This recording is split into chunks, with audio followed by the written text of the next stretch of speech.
오늘은 지난 시간에 이어서 2장의 앞부분 사회복지 정책과 이데올로기를 먼저 강의하도록 하겠습니다.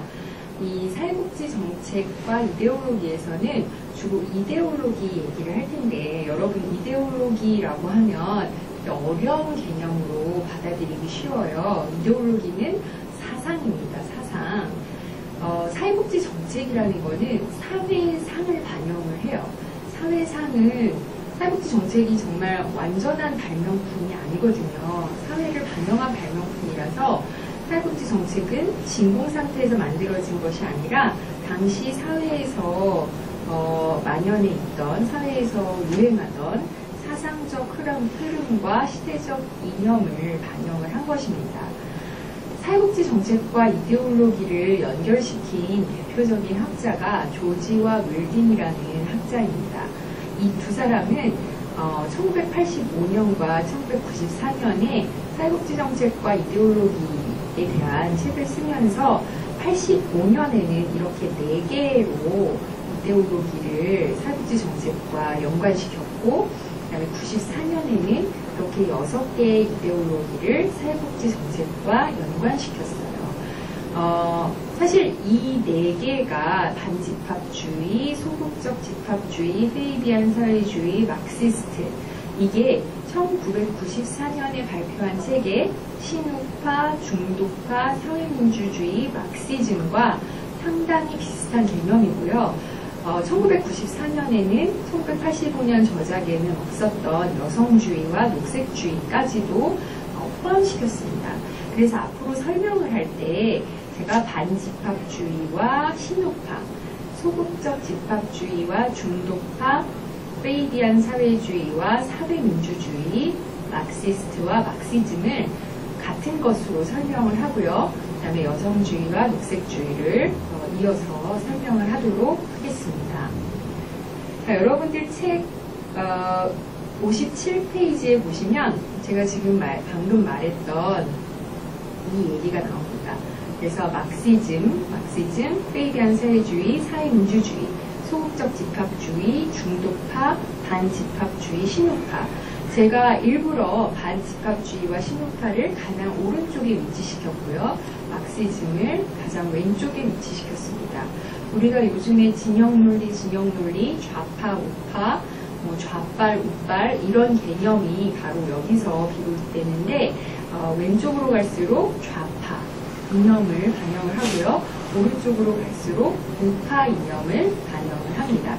그럼 먼저 반집합주의, 신우파부터 설명을 하도록 하겠습니다. 자, 반집합주의자 신우파는 우리가 자본주의 발달과 복지국가에서 배웠던 것처럼 시장에 국가가 개입하게 된 게 바로 복지국가의 발달이자 복지정책의 발달이었거든요. 그런데 반집합주의자는 시장 질서에 대한 확고한 믿음이 있고 정부 활동에 대해서는 오히려 의심을 하기 때문에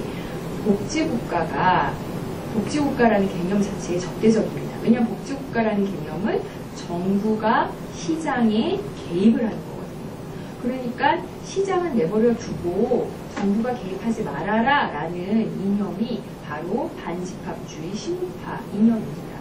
그렇기 때문에 복지국가 또는 복지정책에 적대적일 수밖에 없어요. 복지정책이 왜 그러냐면 복지정책이라는 게 사회의 주요한 가치와 제도를 훼손시킨다고 해요. 이 사람들이 중요하게 생각하는 주요한 가치가 뭐냐면 가족. 아까 지난 시간에 젠더레짐에서 설명했던 것처럼 국가가 사회 서비스를 제공해야지 가족 안에 묶여 있었던 여성이 돌봄을 제공하는 게, 돌봄 제공이 묶여있지 않고 경제활동을 한다고 봤잖아요. 근데 이 사람들은 가족 안에서 돌봄이 제공돼야 된다라고 생각을 하는 사람들이거든요. 그래서 가족, 그 다음에 근로동기. 근로동기라는 거는 왜 여기서 중요하게 생각하냐면 사람들이 일을 안 해도 복지급여를 받으면 근로동기가 훼손돼서 일을 안 하려고 한다라고 생각을 하는 거예요. 그리고 경제발전이 복지 지출보다 우선돼야 된다라고 본다든지, 그 다음에 자유를 또 가장 중요한 가치로 생각을 한다든지, 그리고 효율, 최소한의 자원으로 최대의 효과를 거두는 이 효율을 가장 중요하게 생각을 하는 거예요.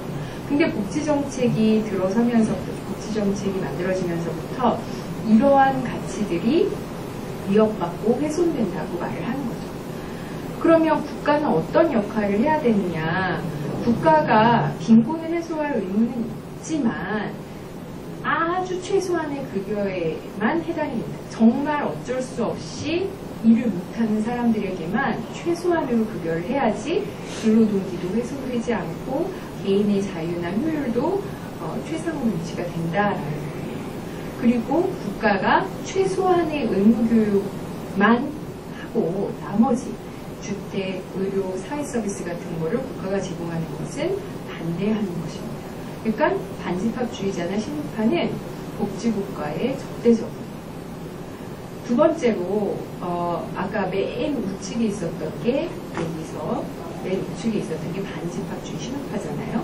좀 더 왼쪽으로 와서 소극적 집합주의 중도파에 대해서 설명하면 아무래도 반집합주의나 신우파보다는 조금 더 국가가 개입할 여지를 더 크게 갖겠죠. 자, 복지국가의 장점을 인정을 합니다. 다만 복지국가의 역할이 시장 실패를 해결하는 메커니즘일 뿐이지 시장을 아예 교란시킨다든지 아니면 시장 실패를 넘어서는 개입을 한다든지 이러면 안 된다는 거예요. 그 소극적 집합주의자들은 국가가 전폭적으로 복지를 제공을 한다든지 이런 것들에 반대를 하기 때문에 보편주의보다는 선별주의를 선호합니다. 선별주의라는 거는 복지 정책의 대상자를 보편적인 모든 국민으로 삼기보다는 아주 특수한 일부 계층, 일부 사람들에게만 복지 급여를 제공하는 것을 선호하는 것이죠. 그리고 복지국가의 실용적인 역할 정도는 지지를 합니다. 왜냐하면 자본주의 경제체제가 아까 말했던 그런 전제들, 완전히 합리적인 행위자, 합리적인 결정, 완전 경쟁, 완전 정보 이런 것들이 불가능하다는 걸 알기 때문에 자본주의 경제체제가 유지될 수 있도록 하는 시장경제의 비효율과 부정의를 제거하는 정도로는 복지국가가 역할을 할 수 있다라고 보는 거예요. 그런데 지속 가능한 자본주의 체제를 위해서는 정부의 개입이 불가피하고 자본주의가 도덕적으로 바람직하게 유지되어야 한다고 하는 것입니다. 잠시만요. 여기 이게 잘리거든요.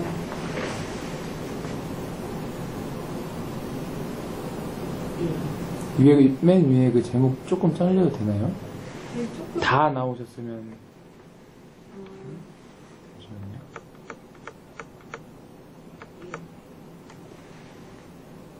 여기서부터 다시 할게요. 네. 그래서 소극적 집합주의에서는 복지국가의 실용적인 역할은 지지를 합니다. 실용적인 역할이라는 것은 자본주의 경제체제가 유지될 수 있을 정도로 시장경제의 비효율과 부정의가 제거되는 정도로 실용적인 역할을 하는 것을 지지를 하고요. 그 다음에 자본주의 체제가 지속 가능하기 위해서는 정부의 개입을 불가피하다는 것을 인정을 합니다. 그리고 자본주의가 도덕적으로 바람직하게 유지되어야 한다라는 정도까지는 국가의 개입을 어느 정도 인정을 하는 것입니다. 이거를 반집합주의가 아닌 반은 반대한다는 거고 소극적이라는 거는 어느 정도는 개입을 인정하되 소극적인 개입을 인정을 한다는 거죠. 그 다음에 조금 더 왼쪽으로 와서 한 칸 더 왼쪽으로 와서 세이비안 사회주의자와 사회민주주의자는 어떻게 보면 이 네 가지 카테고리, 아까 제가 스펙트럼으로 보여주었던 이 네 가지 카테고리 중에서 가장 복지국가의 역할을 지지하고 복지국가가 가장 확대되어야 된다고 생각하는 이데올로기입니다. 그래서 선별적인 서비스가 아니라 보편적인 사회서비스 제공을 지지하고요. 오히려 자산조사를 통해서 선별적으로 복지 서비스를 제공을 할 때 자산조사라는 게 어떻게 보면 서비스 이용자들에게 낙인을 준 효과가 있거든요. 왜냐하면 자산조사라는 거는 내 소득이 이것보다 낮다라는 거를 증명하는 제도이기 때문에 내가 저소득자이다라는 거를 증명하기를 꺼낼 수 있어요.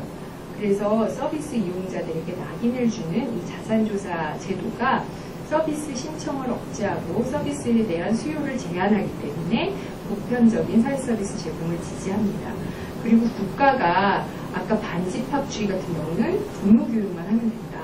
그리고 여기 나오는 소극적 집합주의 같은 경우도 성별주의를 선호하면서 실용적인 정도로만 해야 된다라고 하지만 페이비안 사회주의자 같은 경우들은 사회민주주의자들은 국가가 교육, 의료, 사회보장 서비스를 제공을 해야 되고 민간 사회 서비스를 그러니까 사회 서비스를 민간에서 제공하면 민간 사회 서비스는 이용을 할 수 있는 사람도 있고 할 수 없는 사람도 있기 때문에 불평등이 증가한다는 거죠.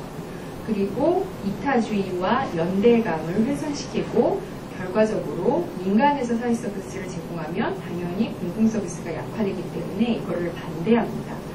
그래서 페이비안 사회주의자, 사회민주주의자들은 복지국가가 가장 좋은 국가 형태이다. 우리가 배웠던 복지국가 위기라든지 복지국가의 실패, 국가 실패, 정부 실패 이런 현상들은 복지국가 자체의 결함이 아니라 기술적이고 행정적인 아주 사소한 결함이라고 믿고 있습니다. 이런 게 페이비안 사회주의자, 사회민주주의자예요. 자, 그러면 이거보다 더 왼쪽으로 가는 막시즘은 어떨까요? 복지국가에 찬성을 할까요? 아니면 반대를 할까요? 우리가 생각할 때는 더 왼쪽에 있으니까 복지국가를 열렬히 지지할 것 같잖아요. 근데 그렇지가 않아요. 왜냐하면 복지국가라는 체제 자체가 자본주의를 지지하고 강화하기 위한 체제라고 비판을 합니다. 그러니까 복지국가가 있어야지만 자본주의가 유지되는 거거든요. 왜냐하면 시장을 그냥 내버려 뒀을 때 자본주의는 시장경제체제가 제대로 굴러가지 않아서 자본주의는 지속 가능하지 않아요. 그래서 복지국가가 필요한데 이 막시스트들은 어떤 사람들이냐면 자본주의 경제체제는 망하게 되어 있다. 그래서 결국은 사회주의 경제체제로 갈 수밖에 없다라고 생각하는 사람들이에요. 근데 자본주의를 복지국가가 지탱하고 있는 거죠. 그래서 공적인 서비스를 제공을 함으로써 자본의 이윤증대를 강화하고 자본이 늘어나는 것, 이윤이 증대되는 것을 정치적으로 정당화한다고 봅니다. 그러니까 사실 자본주의 경제체제라는 것이 자본을 가진 사람들에게 더 많은 자원이 분배되고 또 노동자들에게는 상대적으로 적은 자원이 분배되는 체제인 건 맞아요. 그래서 노동자들에게 더 많이 가야 할 자원이 자본가에게 가는 거에 대해서 자본주의 경제체제는 인정을 하거든요. 근데 그 자본주의 경제체제를 노동자들의 입장에서 봤을 때는 이게 계속 지속되면 계속 노동자, 저임금으로 남을 수밖에 없는 상황이거든요. 그렇기 때문에 이 자본의 이윤증대가 자본주의 경제체제가 계속 지속되는 한 자본의 이윤증대는 계속 강화되는 거죠. 근데 이거를 정치적으로 정당화하는 기제가 바로 복지국가라는 겁니다. 왜냐하면 돈을 많이 버는 사람에게 세금을 걷어서 복지를 제공함으로써 이 체제를 계속 유지를 하는 거죠. 그래서 막시스트들은 어떻게 보냐면 복지국가가 일정 정도 사회 문제를 개선할지는 몰라도 보다 근본적인 기능은 자본주의 체제를 유지시킨다는 겁니다. 이 사람들의 목적은 뭐라고요? 자본주의가 붕괴되고 사회주의 경제체제가 세워지는 게 목표인데 자본주의 체제를 유지하기 위한 복지국가에 대해서는 당연히 반대를 한다는 거예요. 그리고 복지정책이 자본주의 체제의 모순을 단기적으로 해결할 뿐이지 근본적인 해결책은 안 된다고 보는 거죠. 자, 여기서 여러분들이 눈치를 챘을지 모르겠지만 여기도 사회주의라는 말이 있고요. 막시스트도 아까 얘기했지만 사회주의 경제체제를 선호한다고 했어요. 그래서 어떻게 보면 이 사회주의라는 것도 스펙트럼이 다양하다라고 볼 수 있어요. 그리고 복지국가를 매우 선호하는 이데올로기, 이 사회민주주의도 어떻게 보면 사회주의의 일종인데 사회주의 중의 스펙트럼 중에서도 조금은 오른쪽에 가 있는 체제라고 볼 수 있죠. 그래서 우리가 복지국가 유형화에서 사회민주주의 복지국가라고 봤던 스웨덴, 덴마크, 노르웨이 같은 북부 국가들은 사회민주당이 많이 집권을 하고 사회민주주의 이데올로기가 매우 강력하게 작용했던 국가들이거든요. 그런 국가들은 우리가 복지국가, 정말 복지가 제일 발달된 국가라고 인정을 하고 있듯이 사회민주주의라는 것이 복지국가 발달에서 매우 중요한 이데올로기입니다. 그래서 이 다음에는 사회민주주의와 그리고 신자유주의에 대해서 조금 더 자세하게 설명을 하려고 합니다. 여러분들 신자유주의에 대해서는 많이 들어봤을 거예요. 일단 먼저 사회민주주의가 뭔지를 설명을 하려고 합니다. 사회민주주의는요, 사회주의라는 것이 뭐냐면 자본주의 경제체제가 계속 되다 보면 불안이 되고요. 그리고 자본주의는 망할 수밖에 없다고 이제 막시스트를 주장을 했잖아요. 그리고 자본주의가 망하게 될 때 노동자 계급과 자본가 계급이 투쟁을 합니다. 서로 투쟁을 하는데 그거를 어려운 말로 계급투쟁이라고 해요. 그래서 계급투쟁을 통해서 사회주의자들의 주장은 프롤레타리아 해방, 즉 노동자들이 이 투쟁에서 이기게 되는 거죠. 그래서 사회주의 경제체제가 완성이 된다고 하는 거예요. 근데 이 계급투쟁에 의해서 자본주의 경제체제를 사회주의 경제체제로 대체시키려는 고전적 급진적 사회주의가 바로 아까 배웠던 막시스트들의 주장이거든요. 근데 사회민주주의는요, 요거보다는 온건하고 의회주의적인 사회주의입니다. 자, 계급투쟁을 통해서 프롤레타리아 해방이 된다는 거는 여러분들이 혹시 세계사 시간에 러시아 혁명에 대해서 배웠던 걸 기억하실지 모르겠지만 러시아 혁명은 그야말로 계급투쟁에 의해서 절대 왕정이고 자본주의가 막 싹트려고 하던 시점에 사회주의 정부가 들어선 대표적이거든요. 그래서 그때는 정말 유혈투쟁, 유혈혁명 이렇게 됐거든요. 그러니까 유혈이라는 거는 싸웠다는 얘기잖아요. 폭력적인 전쟁을 했다는 의미입니다. 그래서 이 폭력적인 전쟁 같은 이 폭력혁명을 통해서 사회주의가 건설된다고 봤던 막시스트 관점과는 달리 온건하게 그리고 의회체제를 유지하면서 사회주의를 할 수 있다고 보는 거예요. 그리고 자본주의 시장경제의 모순과 분배상의 문제점을 그런 사회주의, 전복, 혁명 이거를 통해서가 아니라 국가 개입을 통해서 해결하려는 사회 유형입니다. 계급 간의 타협, 우리가 조합주의에 대해서 배웠잖아요. 노동자와 자본가 간의 협력을 이루고 그 사이에 정부가 조정을 하는 것을 조합주의라고 하거든요. 그래서 계급 타협 체제의 구축에 한 자본가 계층과 계급 타협. 자, 이 계급 타협이라는 용어는 어떤 용어와 대조가 되죠? 계급 투쟁이라는 용어와 대조가 되죠.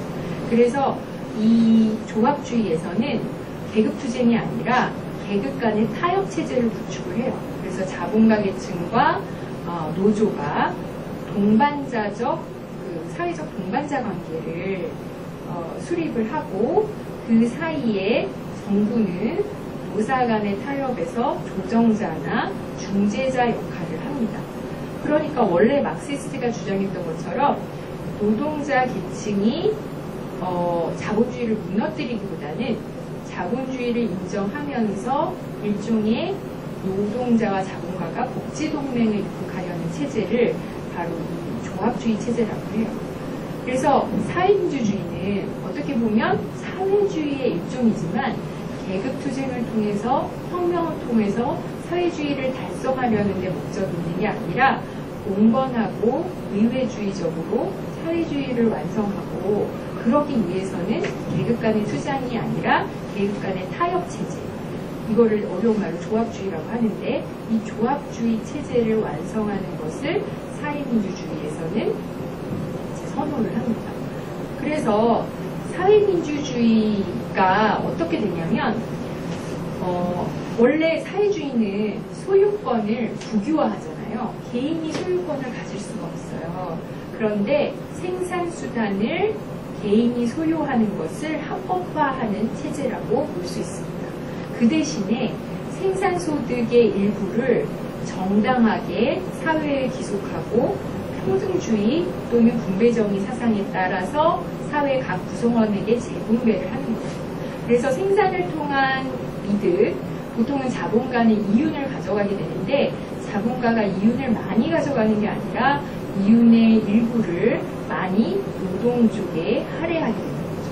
그래서 사회 구성원에게 조금 더 평등하게 재분배를 한다는 겁니다.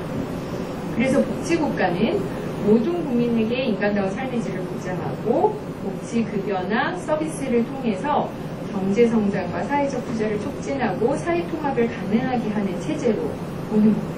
그러니까 사회민주주의와 복지국가는 매우 밀접하게 관련돼 있고, 복지국가를 가장 지지하는 이데올로기는 사회민주주의라고 볼 수 있습니다. 이게 역사적으로는 2차 세계대전 이후에 1970년대까지, 2차 세계대전이 끝난 게 1945년이잖아요. 그때부터 1970년대까지 경제성장 시기에 서구 복지국가들이 많이 사회민주주의 이론, 사회민주주의 사상을 지지를 했어요. 그리고 사회민주주의적 복지국가 확대를 지지를 했죠. 그런데 1970년대에 우리가 배웠던 복지국가 위기, 그건 경제위기와 함께 왔잖아요. 그렇게 오면서 복지국가에서는 아무튼 복지급여를 하기 위해서 세금을 많이 걷어들여야 되잖아요. 그런데 그 세금 부담, 그리고 복지 지출은 많아지고 세금은 적게 걷어지고, 그런 재정 적자, 그 다음에 복지를 하려면 지방분권보다는 중앙집권이 더 효율적이거든요. 그래서 중앙집권제, 그리고 근로의욕 강조, 이런 비판에 직면하면서 사회민주주의 이데올로기를 공격한 사상이 있는데, 그게 바로 신자유주의 이데올로기입니다. 신자유주의 이데올로기는 북부나 이런 데서는 많이 유행하지 않았는데, 주로 영국과 미국을 중심으로 신자유주의 이데올로기가 주도권을 잡게 돼요. 그럼 신자유주의는 뭐냐? 신자유주의는 경제적 자유주의와 도덕적 보수주의의 결합입니다. 경제적으로 자유주의라는 것은 국가가 되도록이면 시장에 개입을 하지 않도록 하는 거고요. 도덕적으로는 보수주의예요. 자, 보수주의적이라는 게 뭐냐면 가족, 민족, 종교 같은 전통 가치를 옹호하는 것을 보수주의라고 하거든요. 그리고 경제적 자유주의는 최소한의 국가 개입으로 작동하는 자유시장을 선호하는 거예요. 어떻게 보면은 자유주의는 매우 리버럴한 제도인데 보수주의는 매우 막혀있는 제도잖아요. 되게 보수적인 제도잖아요. 이렇게 서로 모순되는 두 가지 이데올로기가 결합해서 만들어진 게 신자유주의입니다. 그래서 이거를 다른 말로 오히려 신우파, 신보수주의라고 하기도 해요. 이런 이데올로기가 가장 강하게 영향을 미쳤던 국가가 바로 80년대 영국과 미국입니다. 80년대 영국에는 수상이 누구였냐면 대처라는 여자 수상이 있었고요. 미국은 레이건이라는 대통령이 있었어요. 이 미국의 레이건 대통령과 영국의 대처 수상의 체제, 정치 체제를 그래서 이제 대처리즘, 레이거노믹스 이렇게 달리 강명으로 부르기도 하는데, 이런 정치 체제가 신자유주의와 결합을 했습니다. 그래서 복지국가에서 정부가 개입하고 공공부문이 확대함으로써 생겼던 문제점, 예를 들면 재정 적자라든지 이런 문제점을 해결하기 위해서 정부 개입을 줄이는 거죠. 시장 경제에 대한 정부 개입을 최소화하고 시장의 역할과 기능을 이전보다 더 확대시키고, 그다음에 국가의 개입보다는 기업과 개인의 자유를 증대하고, 사회 안전망도 많은 복지 지출을 통해서 사회 안전망을 더 넓고 두텁게 하기보다는 최소한의 복지 지출로 최소한의 사회 안전망을 제공하는 이런 체제가 신자유주의의 영향을 받은 국제체제라고 볼 수 있습니다. 그래서 사회적, 경제적 관계를 국가 중심이 아니라 다시 시장의 중심을 두도록 재편하려는 이론과 이념이 바로 신자유주의라고 할 수 있습니다. 이랬을 때 사실 왜 그러면 신자유주의가 유지될 수 있었느냐라는 거를 이제 논리적으로 생각할 수는 있어요. 그러니까 신자유주의가 사실 복지국가를 찬성하는 입장에서 보면 매우 악랄한 이데올로기거든요. 그런데 왜 이런 신자유주의가 유행할 수밖에 없었느냐라고 봤을 때 사실은 경제나 노동시장의 변화와 매우 밀접한 관련이 있습니다.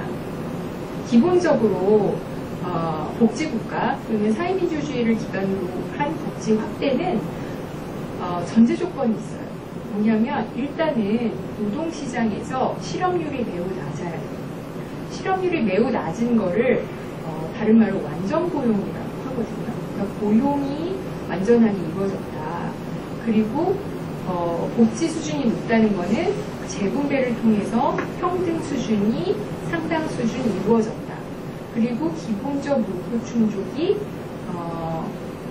법적 권리로서 만약에 내가 기본적으로 생계를 영위할 수 없다라 그러면 국가에 주장을 해서 내가 기본적 요구 충족하는 게 국민의 권리인데 왜 국가에서 이걸 보장을 안 해주느냐라고 요구할 수도 있는 만큼 상당한 수준의 기본적 요구 충족을 법적 권리로서 인정을 한다는 거, 또 아무래도 국가 부분이 확대되다 보니까 공공 부문이 지속적으로 확장되고 국가가 경제 조절 기능도 하고 또 노사 간의 조합주의 제도도 유지된다. 그러니까 노사 간의 그 화합 체계 그런 것도 유지되고 이런 것들이 점점 더 어려워진 거예요. 왜 어려워졌냐? 국가의 재정 능력이 약화됐기 때문에. 왜 재정 능력이 약화됐느냐? 경제가 어려워짐으로써 사람들의 수익이 감소함에 따라서 세금을 거두기가 어려워졌기 때문에. 그러면서 세금을 거두기는 어려워졌는데 사람들이 실업이나 빈곤으로 힘들다 보니까 복지 지출을 많아져야 되고 그러니까 재정 적자를 할 수밖에 없는 거죠. 그래서 복지국가가 수입보다 세금으로 거둬들이는 수입보다 지출을 강조하고 그리고 민간 부문을 축소하고 국민에게 과도한 세금을 부과해야만 복지국가 체제가 유지가 되는데 이렇게 하기가 너무 어려우니까 복지국가에 대한 정치적 지지도가 약화됩니다. 우리가 이걸 이미 복지국가 위기에서 여러 차례 설명을 한 거예요. 그래서 사회정책이 어떻게 이제 변화되어야 한다고 생각을 하냐면 신자유주의에서의 사회정책은 인플레이션이 일어난다고 했잖아요. 심지어 스태그플레이션이 일어난다고 했어요. 경제성장은 지체되어 있는데 물가는 마구 오르는 그래서 노동자들이나 일반 국민들의 생활이 너무나 어려워지는 그런 상황이 됐어요. 그러니까 고용을 줄이는 거죠. 그러니까 어떻게 보면 기업들이 그만큼 일자리를 많이 유지할 수 없는 경제적 상황이 됐다는 것을 다른 말로 인플레이션에 부합하는 낮은 고용 수준이라고 볼 수 있고요. 그 다음에 일자리를 늘리는 것이 이제 노동 수요 측의 개혁이거든요. 그러니까 뭐냐면 노동을 공급하는 쪽은 노동자고 노동을 필요로 하는 쪽은 기업이잖아요. 그러니까 기업에서 일자리를 늘리는 개혁이 노동 수요 측의 개혁이라면 공급자들, 노동자들이 자기의 생산성을 열심히 개발해서 더 노동시장에 합당한 노동자가 되도록 이거는 어떻게 보면 노동자 개인이 열심히 노력해야 되는 거예요. 그래서 노동 공급 중심의 개혁을 한다든지 그리고 불평등을 완벽하게 해결하지 못한다. 불평등에 대해서 그냥 어느 정도는 유지할 수밖에 없다라고 하는 거죠. 그리고 민간 부문을 더 확대시키는 거고요. 그리고 그거와 더불어 국가가 시장에 규제를 하고 간섭을 했던 거를 좀 점점 더 덜하게 하는 것, 그걸 탈규제라고 하는데 그 탈규제와 민영화, 국가에서 했던 거를 민간으로 돌리고 그 다음에 노동시장의 유연성이라는 게 뭐냐면 원래 예전에 우리 경제가 막 성장하던 시기, 그리고 한 60년대, 70년대에는 한 번 회사에 들어가면 퇴직할 때까지 쭉 가는 게 일반적인 노동시장의 관행이었습니다. 그거를 조금 어려운 말로 고용 안정성이 높다고 할 수 있거든요. 그러니까 회사에 들어가면 한번 취직이 되면 계속 거기서 은퇴할 때까지 있는 사람들이 많았다는 거예요. 그런데 노동시장이 유연화되면요, 쉽게 그만둘 수 있고, 또 다른 말로는 쉽게 해고할 수 있고, 그리고 임금도 연공 서열에 의해서 사원은 얼마, 대리는 얼마, 계장은 얼마, 과장은 얼마 이렇게 딱 정해지는 게 아니라 자기가 노력하는 거에 따라서 성과급 체계를 움직이는 거죠. 그러니까 아무리 열심히 일해도 성과가 나지 않으면 자리만 지킨다고 해서 임금을 챙겨주는 게 아니라 성과가 나지 않으면 임금을 주지 않을 수도 있고, 그러니까 이걸 임금의 유연화라고 해요. 그리고 노동시장이 예전에는 9시에 가서 6시까지 이렇게 있었다면 어떤 사람들은 조금 일찍 갔다가 일찍 퇴근하고 아니면 파트타임 모두 많아지고요. 그런 식으로 노동시장이 유연화되는 거를 지지를 할 수밖에 없는 상황. 그리고 경영자와 주주의 권리. 예전에는 이제 자본가들이 사회민주주의 체제에서는 조합주의 체제를 유지하기 위해서 자본가들의 자기의 이익을 많이 감소하고 노동자와 타협체제를 이루었다면 경영자와 주주의 권리도 회복시키고 소비자 주권을 많이 회복시키고 이런 것들이 신자유주의 사회정책의 강조점이었어요. 어떻게 보면 지금 현재의 노동시장의 모습과 많이 닮아 있어요. 왜냐하면 사회민주주의 체제가 막 이데올로기로서 강력하게 작용했을 때는 어떻게 보면 1970년대까지였고요. 그 이후에 많은 국가들이 신자유주의 이데올로기를 받아들여서 특히 우리나라 같은 경우는 미국의 영향을 많이 받잖아요. 그래서 미국의 그 신자유주의 경제체제의 영향을 많이 받아들여서 어떻게 보면 지금 이런 것들이 잘 발견될 수 있는, 지금 잘 발견될 수 있는 경제 또는 사회정책의 그 상황이에요. 그런데 이렇게 됐을 때 문제점이 있다는 거죠. 문제점이 뭐냐면 자본주의의 구조적 모순을 사실 이런 인플레이션이라든지 노동시장 유연화라든지 탈규제라든지 이런 것들이 자본주의의 문제지 개별 노동자들의 문제는 아니거든요. 그런데 이 자본주의의 구조적 모순을 노동자와 국민에게 전가함으로써 예전보다 복지급여가 많이 줄어들고 복지지출을 줄이고 그렇게 되면서 소득 불평등을 심화시키고 아까도 얘기했지만 노동시장이 유연화됨에 따라서 고용 안정성이 훼손이 되고 그리고 어떤 경우에는 최소한의 안전망조차 보장받지 못하는 상황이 될 수도 있는 게 바로 신자유주의 이데올로기 영향입니다. 그러니까 여기에 있는 이 현상과 여기에 있는 이 현상이 같은 상황을 더 비관적으로 보는 것이 비판에 해당되는 내용이에요. 그래서 사회민주주의와 신자유주의가 이렇게 서로 조금은 다른 방향을 지향하는 이데올로기라고 볼 수 있어요. 그런데 영국의 기든스라는 학자가 신자유주의와 사회민주주의를 조금 합해서 중도 노선을 표방을 했거든요. 그거를 이제 사회민주주의가 제1의 길이고 신자유주의가 제2의 길이라면 제3의 길이라는 것을 명명해서 경제적 효율과 사회적 형평을 구축으로 경제성장과 복지국가를 동시에 유지 발전시키는 노선이라고 이제 표방한 거죠. 양쪽의 장점을 다 갖추자라는 거예요. 그래서 기든스는 복지국가를 둘러싼 사회민주주의, 신자유주의적 흐름에 대해서 중도 노선을 모색한 학자인데 이거는 중도 노선이기 때문에 개인주의와 집합주의를 동시에 추구하는 거예요.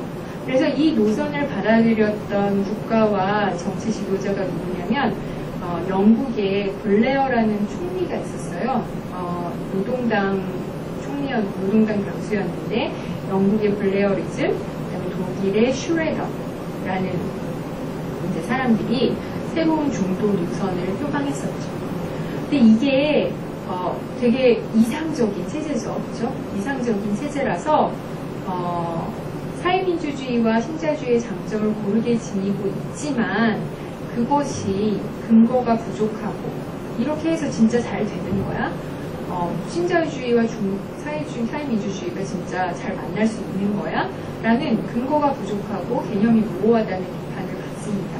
그리고 실제로 이런 중도 노선을 추구한 그 나라들을 보면 신자유주의가 더 많이 영향을 미쳤다는 거예요. 그러니까 둘이 똑같은 분량으로 강조됐던 게 아니라 신자유주의가 더 위상이 높았다. 사회민주주의적 가치가 차지하는 위상은 지나칠 정도로 평가절하되었다는 비판을 받습니다. 그리고 마지막으로 이제 이데올로기에서 페미니즘과 녹색주의에 대해서 설명을 하려고 합니다. 여러분들 요즘에 페미니즘 많이 유행이 되고 있고 개인적으로 공부하는 학생들도 많은 것으로 알고 있습니다. 근데 이 페미니즘이 어떻게 복지정책과 연관되는지에 대해서는 모르겠어요. 여러분들 공부를 했는지 모르겠지만 아주 간략하게 설명을 하도록 하겠습니다. 자, 페미니즘은 라틴어 페미나라는 거는 라틴어로 여성이라는 건데 그 어원에서 왔습니다. 그래서 처음에는 페미니즘이 여성적인 특성을 지니는 것을 의미했지만 현재는 남녀 평등을 추구하는 실천적 이념으로 쓰이고 있습니다. 근데 이 페미니즘이 우리가 이전에 복지국가 유형화에서 배웠던 것처럼 에스핀 안델센이 했던 유형화를 페미니스트들이 비판했다고 했잖아요. 그와 유사하게 사회복지 정책에 대해서 페미니즘이 마냥 환영하거나 그러지 않았어요. 오히려 좀 더 비판적이었다고 볼 수 있습니다. 사회복지 정책이 여성의 삶의 질을 개선할 수 있다는 가능성은 인정을 하면서도 사회복지 정책의 많은 부분에 대해서 비판을 합니다.